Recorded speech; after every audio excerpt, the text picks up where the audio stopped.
मेहनत सीढ़ियों की तरह होती है, मेहनत सीढ़ियों की तरह होती है और भाग्य लिफ्ट की तरह। किसी समय लिफ्ट तो बंद हो सकती है, पर सीढ़ियां हमेशा ऊंचाई की तरफ ले जाती है। नमस्कार दोस्तों, मैं प्रीति आप लोगों का हार्दिक अभिनंदन करती हूँ आपका अपना यूट्यूब चैनल प्रीति गवर्नमेंट कंपटीशन हब में।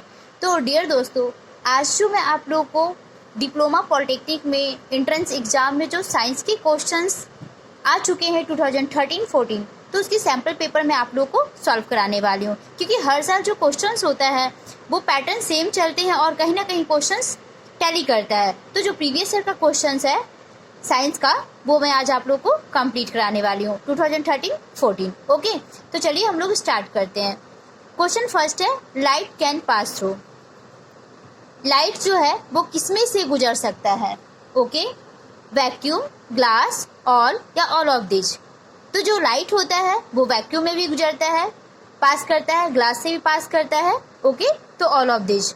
और यहाँ पे एयर है। ओके, ये यहाँ पे मिस्टेक्स है, ये एयर है, तो एयर से भी लाइट क्रॉस करता है, पास करता है। देखिए, हिंदी मीडियम के स्टूडेंट, प्रकाश किस में से गुजर सकता है? निर्वात, कांच, वायु, उपरोक्त सभी। तो आंसर्स क्या होंगे?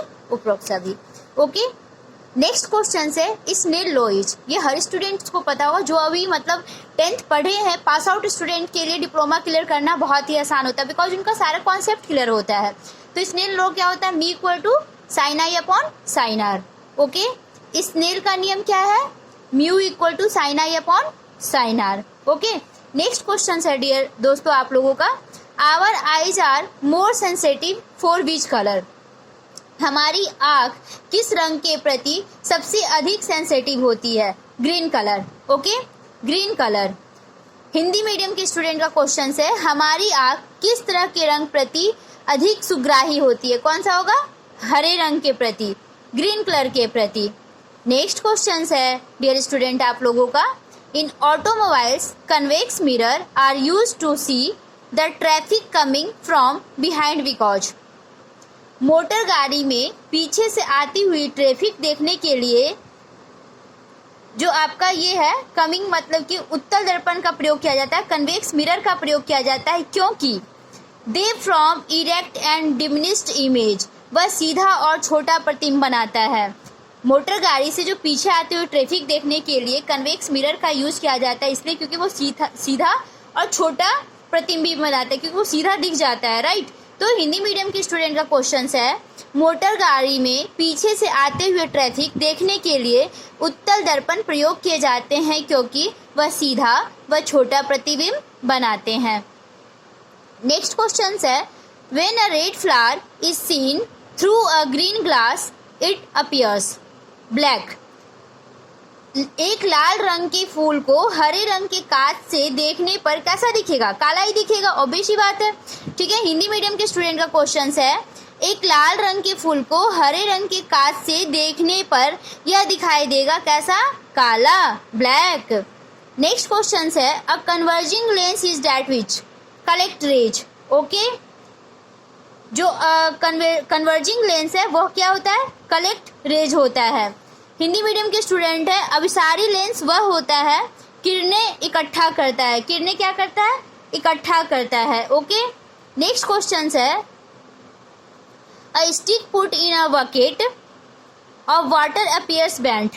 पानी से भरी बाल्टी के अंदर छड़ी मुड़ी हुई प्रतीत होती है।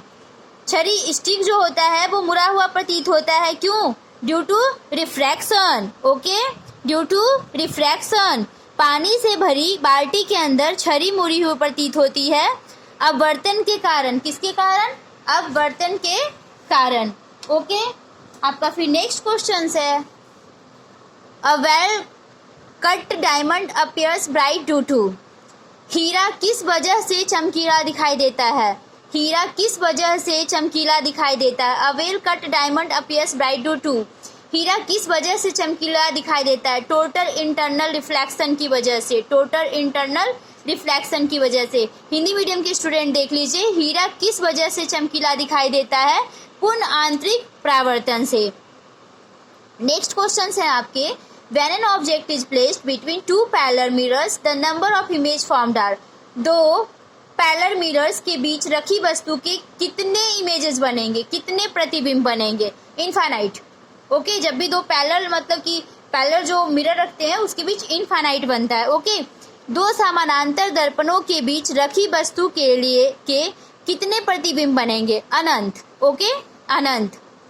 Unit of magnification, unit of magnification का क्या होता है? नो यूनिट, कोई यूनिट नहीं होता। आवर्धन की इकाई कोई इकाई नहीं है। Power of eye lens of an adult human being is. Okay, एक मतलब कहना ये क्वेश्चन ये चाह रहा है कि एक human being, adult human being की आँख की जो लेंस की क्षमता होती है वो कितना होता है? 4 डायोप्टर। Okay, 4 dioptre. एक वयस्क मनुष्य की आँख की लेंस की क्षमता होती है 4 dioptre. Magnification of simple microscope is given by M. सरल सूक्ष्मदर्शी की आवर्धन क्षमता का सूत्र क्या है? एम। एम का इसका फॉर्मूला क्या होता है? 1 + d अपॉन में F. Okay, magnification of simple microscope is given by M equal to 1 + d upon F. सरल सूक्ष्मदर्शी की आवर्धन क्षमता का सूत्र एम का फॉर्मूला क्या होता है? 1 + d upon F. The lens system facing towards the object is. वस्तु के समक्ष लेंस सिस्टम को क्या कहते हैं? ऑब्जेक्टिव कहते हैं। The lens system facing towards the object is. वस्तु के समक्ष लेंस सिस्टम को ऑब्जेक्टिव कहते हैं। वस्तु के समक्ष लेंस सिस्टम को वस्तु लेंस कहा जाता है। क्या कहा जाता है? वस्तु लेंस। नेक्स्ट क्वेश्चन है, द इम्प्रेशन और sensation remains on the retina for about how many seconds even after removal of object. बहुत ही इंपॉर्टेंट क्वेश्चन है ये, डिप्लोमा और हर गवर्नमेंट कॉम्पिटेटिव एग्जाम में आते हैं। नेत्र के दृष्टि पटल पर बने प्रतिबिंब का प्रभाव संवेदन वस्तु को हटा लेने पर भी लगभग कितनी देर तक रहता है? मतलब अगर आप किसी चीज को देखते हैं फिर भी आंखों पे जो आपकी इमेज रहेगी वो 1/16 सेकेंड तक रहता है। बहुत ही इंपॉर्टेंट क्वेश्चन ये हर बार एग्जाम में पूछा जा चुका है। The instrument of measuring electric current is known as. धारा मापने के लिए किस उपकरण का प्रयोग किया जाता है? ओके, इलेक्ट्रिक करंट को मेजर करने के लिए किस इंस्ट्रूमेंट का प्रयोग किया जाता है? अमीटर। ओके, धारा मापने के लिए किस उपकरण का प्रयोग करते हैं? अमीटर। नेक्स्ट क्वेश्चन है, 3 resistance of 2, 3 and 6 ohms are connected in parallel, the total resistance. तो बस ये फॉर्मूला लगा के आप निकाल लेंगे तो आपका आंसर क्या आ जाएगा? 1 ohm। ओके, इसका आंसर क्या आ जाएगा? 1 ohm। कैसे 1 ohm आ जाएगा? ये आपको फॉर्मूला R1 R2 R3 करके लगाने हैं, ठीक है।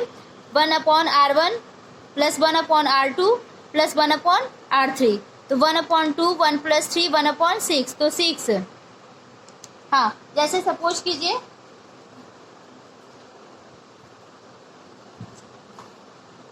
जैसे मैं आपको करके दिखा देती हूँ ताकि आपको कोई प्रॉब्लम्स ना हो इस क्वेश्चन को सॉल्व करने में।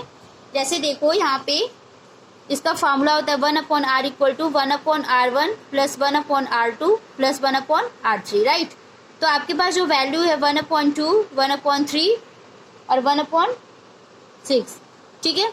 2 3 6 दे रखा है ना क्वेश्चन में। हाँ, तो आप इसे क्या करोगे? 6 एलसीएम 2 3 जा तो यहाँ पे 3 3 2 जा तो 2, 6 को 6 के टेबल में 1 टाइम्स यानी यहाँ पे 1। ये कैसे आता है एक बार आपको समझना है तो दोबारा समझाती हूँ। 6 एलसीएम ये तो आप लोग को पता होगा। 2 के टेबल में 6 कितने टाइम्स में आता है? 3 टाइम्स में आता है ना, तो 1 × 3। ओके, 3 के टेबल में 6 2 टाइम्स यानी 1 × 2। 6 के टेबल में 6 1 टाइम्स प्लस 1 × 1। आई होप अब समझ आ गया होगा। 3 + 2 + 1, ठीक है। 3 + 2 + 5 + 1 कितना हो जाएगा? 6/6। इट मीन्स आंसर क्या आ जाएंगे आपके? 1। तो आ गया ना आंसर यहाँ पे 1 ohm, ठीक है। हिंदी मीडियम वाले भी देख लीजिए। 3 प्रतिरोध 3 प्रतिरोध 2 3 और तथा 2 3 तथा 6 ohm समानांतर क्रम में जोड़े गए हैं। परिणामी प्रतिरोध होगा 1 ohm, ठीक है। फॉर्मूला इसका होता है 1/R = 1/R1 + 1/R2 + 1/R3। Okay, 1/R1 + 1/R2 + 1/R3। Okay, a kilowatt hour is a unit of. Kilowatt की जो यूनिट है क्या है? एनर्जी। ओके, किलोवाट घंटा किसकी इकाई है? ऊर्जा की। 2 electric lamp of 40 watt each are connected in parallel. The power consumed by the combination will be 80 watt. 2 बिजली बल्ब जिनमें से प्रत्येक 40 वाट का है। ओके, समानांतर क्रम में जोड़े जाते हैं। तो इस युग में की शक्ति कितनी होगी 80, क्योंकि 2 बल्ब बोल रहा है तो 1 प्लस ये 40 प्लस 40 2 वाट। समानांतर इसने क्या बोला, पैरेलल में कनेक्ट करने के लिए बोला ना, पैरेलल में, तो 40 प्लस 40 80 वाट्स हो जाएंगे। ओके, एंड आपका नेक्स्ट क्वेश्चन है इसमें आपके the resistance of an ideal voltmeter will be. जो आइडल वोल्ट मीटर की जो रेजिस्टेंस है वो क्या होगी, infinite. Okay, ideal voltmeter की रेजिस्टेंस इनफाइनाइट। आदर्श वोल्ट मीटर की प्रतिरोधकता होगी अनंत। ओके, नेक्स्ट क्वेश्चन है the filament of electric heater is made of. Heater की जो फिलामेंट बनी होती है किससे बनी होती है, नाइक्रोम मिक्स्ड मेटल से बनी होती है। नाइक्रोम मिक्स्ड मेटल से बनी होती है। हीटर की फिलामेंट बनी होती है नाइक्रोम मिश्रित धातु की। बहुत ही इंपॉर्टेंट क्वेश्चन है। Okay, the unit of electric charge is, unit electric charge की यूनिट क्या होता है, कूलॉम। ओके, ये भी बहुत बार पेपर में पूछे जा चुके हैं। विद्युत आवेश का मात्रक है कूलॉम। ओके, नेक्स्ट क्वेश्चन है the positively charge ions in an electrolytic solution are called. एक विद्युत अपघट्य विलयन में धनात्मक आवेश युक्त आयन कहलाता है, क्या कहलाता है, कैटायन कहलाता है।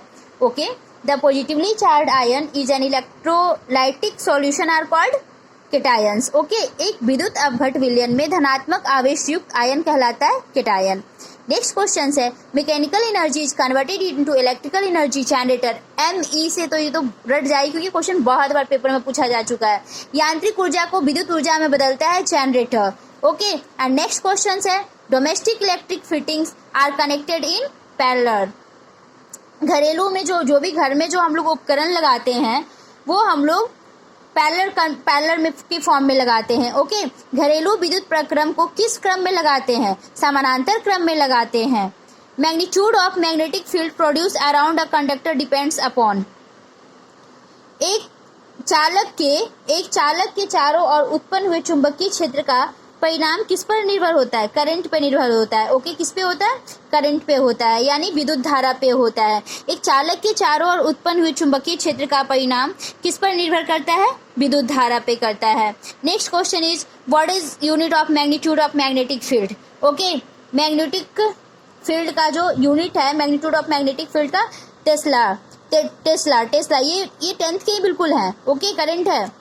चुंबकीय क्षेत्र के परिमाण की इकाई क्या है, Tesla. Okay, next question is expect iron another metal which is attracted by magnet is nickel. लोहे के अतिरिक्त धातु जो चुंबक द्वारा आकर्षित की जाती है क्या कहलाता है, निकल कहलाता है। इन AC generator and DC generator main difference is in rings. Okay, जो AC जनरेटर और DC जनरेटर में जो डिफरेंस देखा जाता है वो किसका, रिंग्स का देखा जाता है। AC जनरेटर व DC जनरेटर में मुख्यतः अंतर किसमें होता है, वलयों में होता है। ओके, किसमें होता है, वलयों में होता है।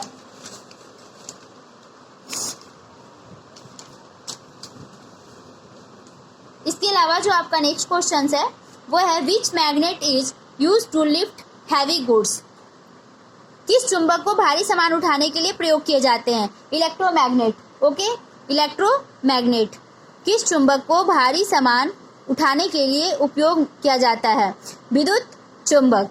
Next question is sun emits light energy by the process. सूर्य की इस प्रक्रिया द्वारा प्रकाश ऊर्जा उत्पन्न करता है, nuclear fission. Very important question है, ये जितने भी क्वेश्चन है इंपॉर्टेंट है बिकॉज आप लोग सही तरीके से वीडियोस को देखेंगे। राइट, सूर्य किस प्रक्रिया द्वारा प्रकाश ऊर्जा उत्पन्न करता है, नाभिकीय संलयन द्वारा। Which is not a fossil fuel, इनमें से कौन सा फॉसिल फ्यूल नहीं है, लकड़ी। ये फॉसिल फ्यूल नहीं है, इनमें से जीवाश्म ईंधन नहीं है, लकड़ी। Okay, would. Most common naturally occurring solid fuel used in villages is.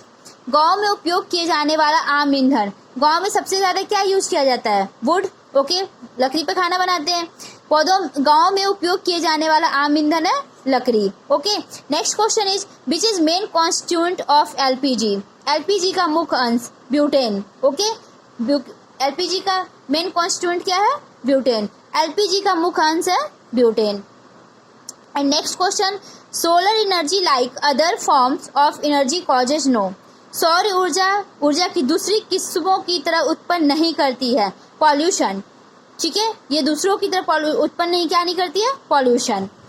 सौर ऊर्जा की दूसरों किस्मों की तरह उत्पन्न नहीं करती है, प्रदूषण। Okay, the substance without which combustion can not take place is, उस पदार्थ का नाम जिसके बिना दहन संभव नहीं है, जिसके बिना कंबस्टन संभव नहीं है, ऑक्सीजन के बिना आग नहीं लग सकता, right.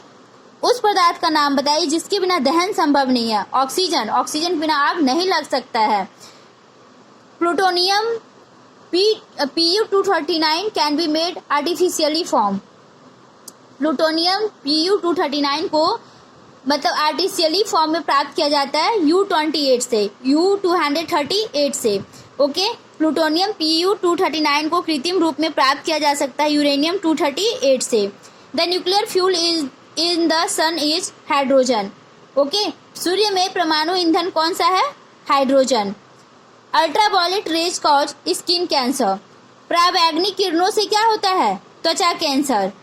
And next question is the animal who feed directly on plants are termed as, पौधों पर अपने भोजन के लिए निर्भर जंतुओं को क्या कहते हैं, हर्बीवोरस कहते हैं। ओके, पौधों पर अपने भोजन के लिए निर्भर जंतुओं को क्या कहते हैं, herbivorous. Okay, and next question is आप लोगों का जो नेक्स्ट क्वेश्चन है वो है which of the following are biodegradable pollution. Okay, ये भी आप लोगों को पता होगा, निम्न में से कौन सा जैव निम्नीकरण प्रदूषण है, एग्रीकल्चर रेसिड्यू, कृषि उत्पादित अपशिष्ट। ओके, ये आपका क्या होता है, जैव निम्नीकरण प्रदूषक और biodegradable pollution. The reaction in which one substance breaks into two और more simple substance is known as, जब एक पदार्थ टूटकर दो या दो से अधिक सरल पदार्थ उत्पन्न करते हैं तो इस प्रक्रिया को हम क्या कहते हैं, डीकॉम्पोजिशन कहते हैं। जब एक पदार्थ टूटकर दो या दो से अधिक सरल पदार्थ उत्पन्न करते हैं। Okay, the reaction in which one substance breaks into two और more simple substance is also known as decomposition. Okay, जब एक पदार्थ टूटकर दो या दो से अधिक सरल पदार्थ उत्पन्न करते हैं इस प्रक्रिया को अपघटन कहते हैं। Gaining of hydrogen by any substance is reduction, hydrogen का किसी पदार्थ में जुड़ना कहलाता है अपचयन। And next question is which one is balance equation, इनमें से कौन सा इक्वेशन है जो बैलेंस है। ओके, बैलेंस के लिए आपको चेक करना होगा कि बैलेंस के फॉर्म कैसे चल रहे हैं, दोनों तरफ हमारी चीजें इक्वल आ रही है या नहीं आ रहा है। ओके, तो चलिए इसको आप लोग देख लीजिए। अब देखिए यहाँ पे CH4 + 2O2, तो CO2 + 2H2O, ठीक है, सारी चीजें ओके। क्योंकि देखो 2 यहाँ पे हाइड्रोजन कितना है 4, यहाँ पे भी हाइड्रोजन कितना है 4, यहाँ पे ऑक्सीजन कितना है 2, तो यहाँ पे भी ऑक्सीजन कितना है, नहीं ऑक्सीजन कितना है यहाँ पे 4, 2 2 4, ठीक है, तो यहाँ पे भी आ चुका है आपका। ओके, तो सारी चीजें आपकी इक्वल चल रही है, यहाँ पे भी कार्बन, यहाँ पे भी कार्बन, तो सारी चीजें आपका इक्वल है। ओके, तो option B, which of the following did not disturb the equilibrium point, निम्नलिखित में से कौन सा जो है वो इक्विलिब्रियम पॉइंट को डिस्टर्ब नहीं करता है, कौन सा, कैटालाइट्स। ओके, निम्नलिखित में से कौन साम्य बिंदु पर बाधा नहीं डालता, उत्प्रेरक। This unit of rate of reaction is, the unit of rate of reaction is mole litre -1 S-1, mole litre पर सेकेंड, मोल पर लीटर पर सेकेंड। ओके, इसे ऐसे बोला जाता है, मोल पर लीटर पर सेकेंड। ओके, तो रिएक्शंस अभी क्रिया की दर का मात्रक, रिएक्शंस का रेट क्या होता है, मोल पर लीटर पर सेकेंड। ओके, अब क्रिया की दर का मात्रक है मोल पर लीटर पर second. Okay, next question is when bases are dissolved in water OH ions are formed, जब बेस जो होता है, जो वाटर में जब बेस डिजॉल्व होता है तो वो कौन सा आयन देता है, OH-। क्षार के पानी में घुलने पर OH- आयन बनते हैं। pH ऑफ एसिड रेन 7 से कम होता है। ओके, 5.6 समथिंग होते हैं।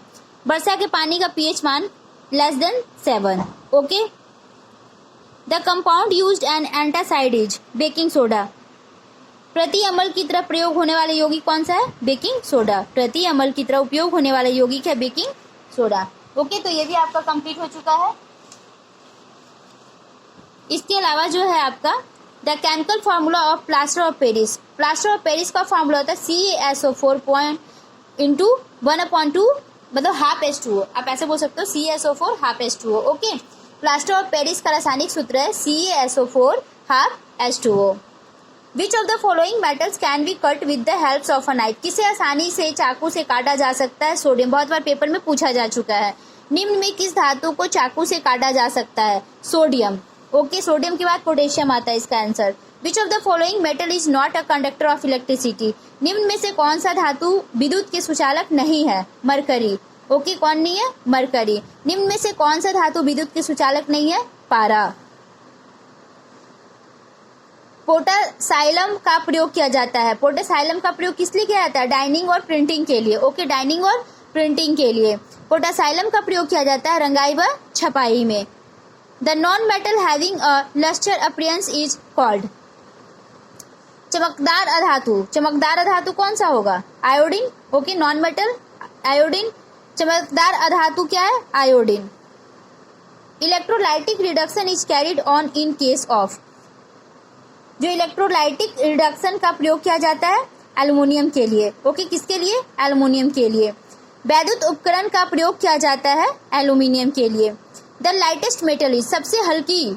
लिथियम। ओके, सबसे हल्की क्या होता है मेटल? लिथियम। और सबसे भारी? ऑस्मियम। अगर भारी पूछ दिया जाए तो ऑस्मियम। सबसे हल्की धातु? Lithium. Which of the following metal is most reactive, सबसे ज्यादा मतलब रिएक्टिव मेटल्स कौन सा होता है? कॉपर।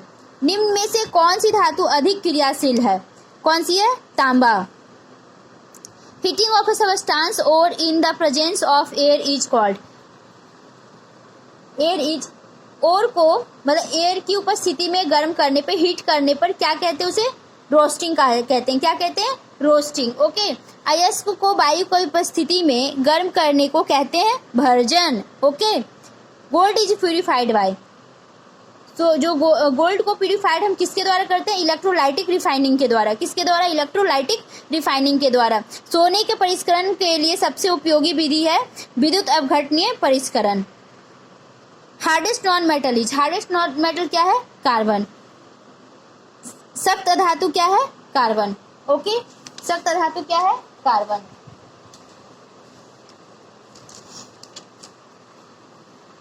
नेक्स्ट क्वेश्चन है आप लोगों का, atomic number of silicon, silicon का एटॉमिक नंबर क्या होता है? 14। सिलिकॉन का परमाणु क्रमांक क्या है? 14। Okay, white phosphorus is generally kept in, white phosphorus को समानता किस में रखते हैं? वाटर में। सफेद फॉस्फोरस को समानता रखा जाता है पानी में। Purest form of iron, iron का प्यूरेस्ट फॉर्म क्या है? Wrought iron, wrought iron. लोहे का शुद्धतम रूप है wrought iron.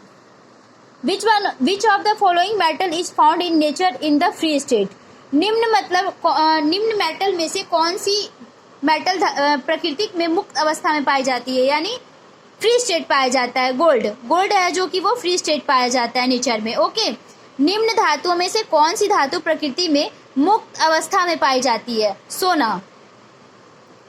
Amalgam is an alloy of one और मोर metal with, mercury.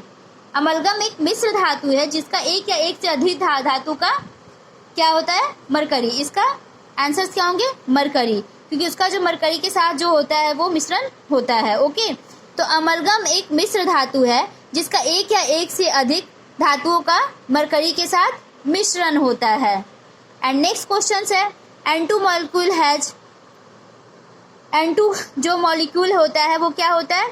Triple covalent bond, triple covalent bond. Okay, N2 अणु में होता है तिहरा सहसंयोजक आबंध, तिहरा सहसंयोजक आबंध। Which covalent compound is soluble in water, इनमें से कौन सा जो है वो वाटर में सॉल्युबल है? शुगर। ओके, निम्न में कौन सा सहसंयोजक यौगिक पानी में विलय है? चीनी, वो प्रॉपर तरीके से घुल जाता है इसलिए उसे सॉल्युबल बोलते हैं। There are lakhs of compound in which carbon is a constituent element, reason for this, carbon तत्व के लाखों की संख्या में यौगिक होने का कारण है श्रृंखलन, कैटेनेशन। ओके, इसका आंसर क्या होगा? कैटेनेशन। ओके, कार्बन तत्व के लाखों की संख्या में यौगिक होने का कारण है श्रृंखलन। And next question is, benzene may be said to be polymer of ethyne, benzene को किसका बहुलक कह सकते हैं? इथाइन का। बेंजीन को किसका बहुलक कह सकते हैं? इथाइन का। Out of the following elements which has larger atomic radius, निम्न में से किस तत्व की परमाणु रेडियस सबसे अधिक होगी? सोडियम की, सोडियम की सबसे ज्यादा होगा। ओके, निम्न में से किस तत्व की परमाणु त्रिज्या सबसे अधिक होगी? सोडियम की। विच of the following is not an inert gas? Inert gas इनमें से कौन सा नहीं है? Calcium, Ca। ओके, निम्न में कौन सा अक्रिय गैस नहीं है? कैल्शियम। ओके, तो ये भी आप लोग का कंप्लीट हो चुका है। इसके बाद के जो क्वेश्चंस हैं, the excretory organ is mammals is, जो एक्सक्रीटरी ऑर्गन्स मैमल्स इनमें से कौन है? लंग्स। ओके, स्तनधारी में उत्सर्जन अंग है फुसफुस। Soldiers of the body are, soldiers of body किसे कहते हैं? व्हाइट ब्लड सेल को, क्योंकि ये लड़ने का काम करता है जब हम बीमार हो जाते हैं। शरीर के सिपाही हैं श्वेत रुधिर कोशिकाएं, कनिकाएं। Memory is related to, memory किससे रिलेटेड है? सेरेब्रम से रिलेटेड है। ओके, स्मरण शक्ति संबंधित है प्रमस्तिष्क से, किससे? प्रमस्तिष्क से। Okay, and next question is which of the following is not ductless gland? इनमें से कौन सा जो है वो डक्टल्स ग्लैंड, डक्टल ग्लैंड्स नहीं है? पैनक्रियाज। ओके, निम्न में से कौन सी ग्रंथि में हार्मोन की वहन के लिए नलिकाएं होती है? ओके, अग्नाशय। The largest cell in the body is, the largest cell in the body is nervous cell. शरीर की सबसे बड़ी कोशिका को हम कहते हैं तंत्रिका कोशिका। एंड नेक्स्ट क्वेश्चन है, in plants which part develops into seed? Okay, ovary. पौधों का कौन सा भाग फल में विकसित होता है? पौधों का कौन सा भाग फल में विकसित होता है? अंडाशय। Which one of this following is not a sexually transmitted disease? निम्न में से कौन सा सेक्सुअली ट्रांसमिटेड डिजीज नहीं है? लेप्रेसी, कुष्ठ रोग, कुष्ठ रोग नहीं है। ओके, निम्न में से कौन सा लैंगिक संचारित रोग नहीं है? कुष्ठ रोग। ओके, एसटीडी का फुल फॉर्म भी याद रखिए, कभी कभी फुल फॉर्म भी पूछे जाते हैं, sexually transmitted disease. The portion of a plant that is grafted onto the other part is called शिकन। ओके, पौधे का जो भाग दूसरों के पौधे के ऊपर आरोपित होता है उसे क्या कहते हैं? शिकन। पौधों का जो भाग दूसरों पौधे के ऊपर आरोपित होता है उसे कहते हैं कुष्ठ रोग। ओके, क्या कहते हैं? कुष्ठ रोग। The portion of a plant that is grafted on to the other part is called, ये तो हो गया। नेक्स्ट है ईस्ट रिप्रोड्यूस बाय, ईस्ट जो रिप्रोड्यूस करती है बर्डिंग। ओके, ईस्ट जनन करती है मुकुलन के द्वारा। एंड नेक्स्ट है name the test to determine AIDS. ELISA, AIDS अगर किसी को होगा तो आप याद रख लीजिए एलिशा नाम की लड़की की वजह से होगा, इसलिए टेस्ट का नाम क्या है? एलिशा। ओके, एड्स की जांच के लिए किए जाने वाला परीक्षण एलिशा परीक्षण। Okay, and next question is grape and rose are propagated commercially by cutting. अंगूर व गुलाब को व्यापारिक स्तर पर उत्पन्न करते हैं कटिंग। ओके, कटिंग के द्वारा। अंगूर व गुलाब को व्यापारिक स्तर पर उत्पन्न करते हैं कर्तन द्वारा। ओके, तो इतना भी आपका कंप्लीट हो चुका है एंड आपका कुछ क्वेश्चंस और बचे हैं रिमेनिंग। देखिए, क्वेश्चन है आपका monomer of DNA is, monomer of DNA is nucleotide. Okay, DNA का एकलक जो डीएनए का जो मोनोमर है वो क्या है? न्यूक्लियोटाइड है। डीएनए का एकलक है nucleotide. Number of pairs of sex chromosome in human beings. Okay, मनुष्य में सेक्स क्रोमोसोम की जोड़ों की संख्या कितनी है? 1। ओके, मनुष्य में लिंगी गुणसूत्रों की जोड़ों की संख्या 1। Theory of natural selection was given by Charles Robert Darwin. Okay, जैव अनुवांशिकी नियम निम्न में से किसने प्रतिपादित किया है? चार्ल्स रॉबर्ट डार्विन ने। On which planet medal carried out his investigation? तो इसका आंसर आपका क्या हो जाएगा? गोंडोन पी पे किए थे मेडल ने अपना प्रयोग किस पौधों पर किया? मटर पे किया। ओके, तो ये आपके साइंस के क्वेश्चंस थे और अब कुछ इंग्लिश के क्वेश्चंस है जो मैं इसी वीडियो में कवर कर रही हूँ। Okay, see what dash import dash bag and dash umbrella from the market. Articles fill करने हैं, ठीक है। इंक, see what dash import dash bag and dash umbrella, ठीक है। तो इसमें कौन सा आपकी सीरीज आएंगे? आपका सी what dash import dash bag and dash umbrella. तो क्या क्या फिल करेंगे आप बताइए? आपका इसका आंसर क्या हो जाएगा?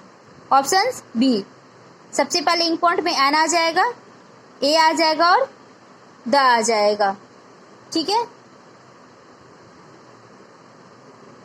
नहीं, एक मिनट वेट, इसमें ऑप्शन सी आएंगे, ठीक है। आंसर क्या आ जाएंगे आपके? ऑप्शन सी आ जाएंगे, ठीक है। इसके अलावा जो आपका नेक्स्ट क्वेश्चन है, आपका जो नेक्स्ट क्वेश्चन है वो है डैश बुक्स